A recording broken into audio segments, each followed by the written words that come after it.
Oi, queridos alunos, queridas alunas, chegamos ao final de mais um ano.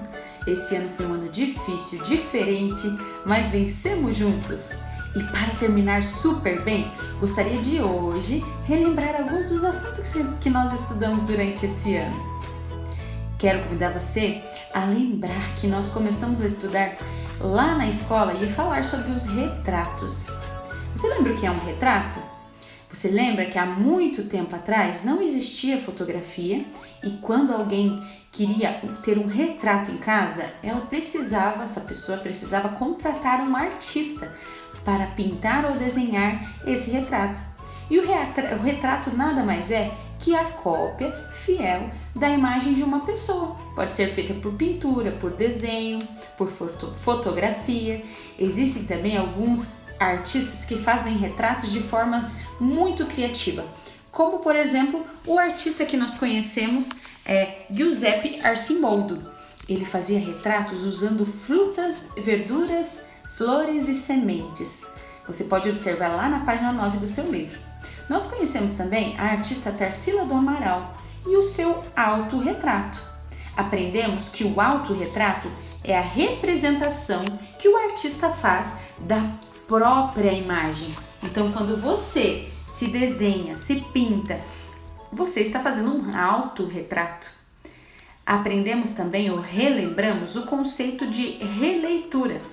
A releitura é quando nós interpretamos uma obra de arte e colocamos aí no papel ou através de palavras. Isso é uma releitura. Toda vez que a prof pediu para você fazer um desenho, que pediu para você fazer uma pintura ou uma escultura, você estava de algo que já existe, você estava fazendo uma releitura. Aprendemos também sobre a identidade cultural. Cada pessoa ela é formada e ela desenvolve suas ideias, seus ideais a partir daquilo que ela viveu, que ela vivenciou no lugar onde mora desde a infância, no seu país, na sua região. Aprendemos que o Brasil é um país muito rico e que cada região tem uma identidade cultural diferente. Aprendemos que o Brasil também é rico de pessoas que vêm de outros países. E aqui existem pessoas que vieram de Portugal, da África, da Itália. Também temos os japoneses, os espanhóis, os alemães e outras nacionalidades que contribuíram também para a cultura do Brasil, com comidas típicas, com danças, com arte. Nós conhecemos também um pouquinho sobre a arte do Japão. Conhecemos sobre a boneca chamada Kokeshi, ou Kokeshi, como você preferir, que é uma boneca esculpida na madeira e pintada à mão, uma boneca de tradição japonesa. Nós aprendemos também sobre a xilografia, que é um estilo de arte que surgiu também lá no Japão. A xilografia nada mais é do que uma técnica de impressão muito antiga japonesa. Eles modelavam, esculpiam placas de madeira e faziam carimbos com essa placa. Logo depois, passavam tinta em cima e aplicavam sobre o papel. Isso nós chamamos de xilografia. Estudamos um pouquinho também sobre a cultura indígena, sobre a cultura africana. Conhecemos um pouco da comida, um pouco das palavras que nós usamos ainda hoje aqui no Brasil, que vieram da cultura africana. Como por exemplo, o quiabo, que é um legume que veio da África e que se tornou conhecido aqui no Brasil pelos africanos. Conhecemos também algumas palavras indígenas que nós usamos até hoje, como por exemplo o nome da nossa cidade, Curitiba.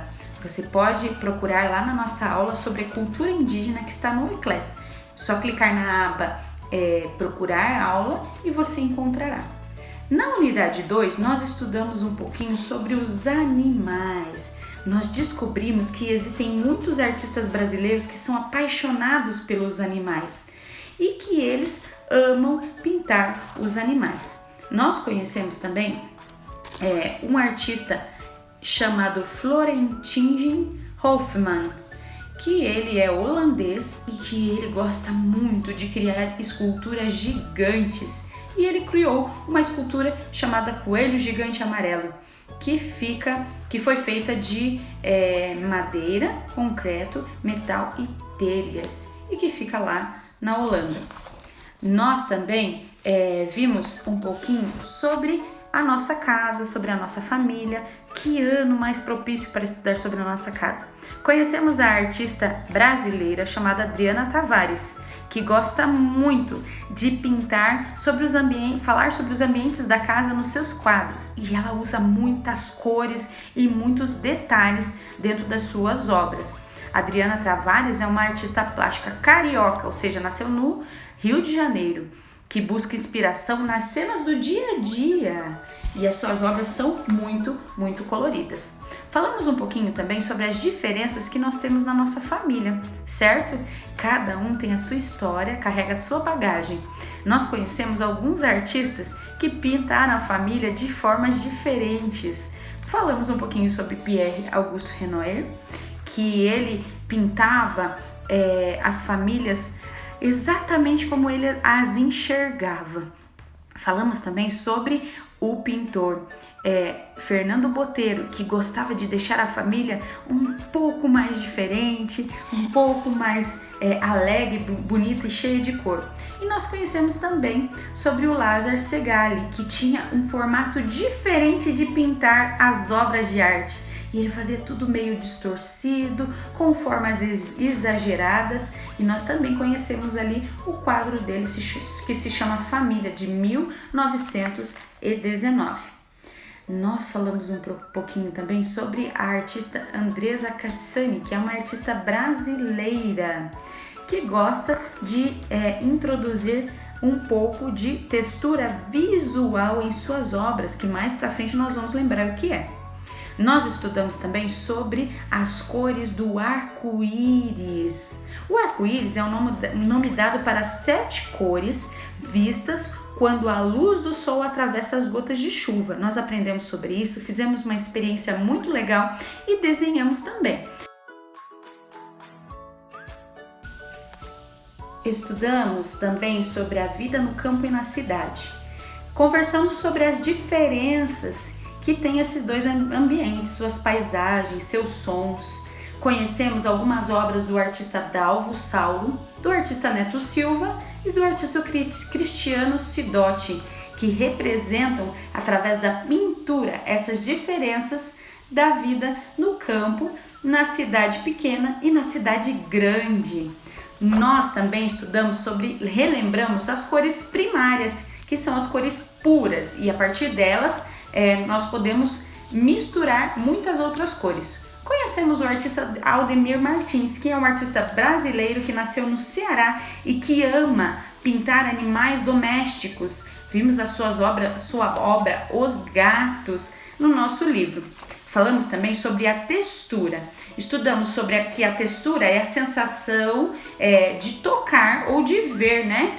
E perceber os diferentes objetos e sua superfície. A textura nada mais é do que a pele do objeto. Existem as texturas que nós podemos tocar e existem as texturas que nós podemos observar, que chamamos de textura visual.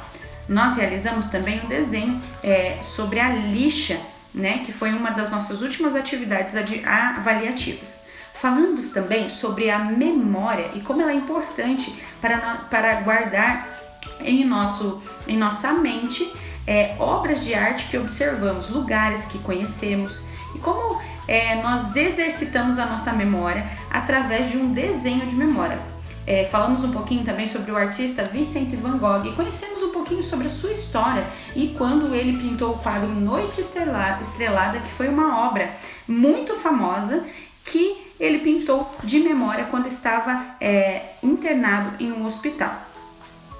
Nós também estudamos um pouquinho sobre as brincadeiras de crianças. Conhecemos o artista Ivan Cruz, que se dedicou por muito tempo a pintar e a falar sobre as brincadeiras da sua infância. Ele criou uma série de mais de 600 obras retratando essas brincadeiras. A maioria dessas obras falam sobre brincadeiras que nós relembramos nas nossas aulas 1, nós conversamos sobre elas e e nós descobrimos um pouquinho sobre aquelas que nós não conhecíamos. Nós podemos observar também nessas obras do artista Ivan Cruz que ele tem usado as cores primárias e secundárias nessas obras para que chame a atenção das crianças. Nós relembramos o que são as cores secundárias, que são cores resultadas da mistura das cores primárias.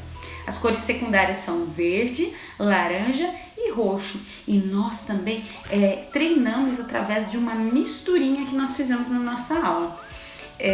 Tudo isso nós aprendemos durante o nosso ano. O prof está passando de forma bem rápida, apenas para que você relembre o que nós estudamos.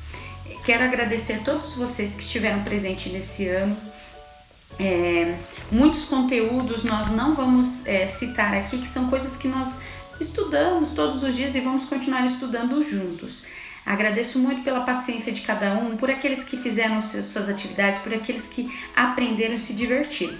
Eu sei que muitas vezes nós damos mais prioridade para matérias como português, matemática, que são matérias bem importantes na nossa grade curricular. Mas eu quero fazer um último pedido para você para encerrar aqui a nossa revisão. Nunca se esqueça de que a nossa matéria de arte ela é muito importante para o seu desenvolvimento, para você crescer em conhecimento e para você desenvolver sentidos muito importantes para a sua vida, ok? Inclusive, esses sentidos que você desenvolve na sala de arte, relacionados, por exemplo, à coordenação motora, à concentração, você vai utilizar também nas outras matérias. Isso vai ser uma ajuda para que você possa ir bem nas outras matérias. Então nunca se esqueça de dar a importância que a nossa matéria de arte ela tem, tá bom? Um abraço bem forte e espero aqueles amanhã que precisam fazer a superação anual. Um beijo da professora Pamela e até o ano que vem, viu? Te espero lá na escola, se Deus assim permitir.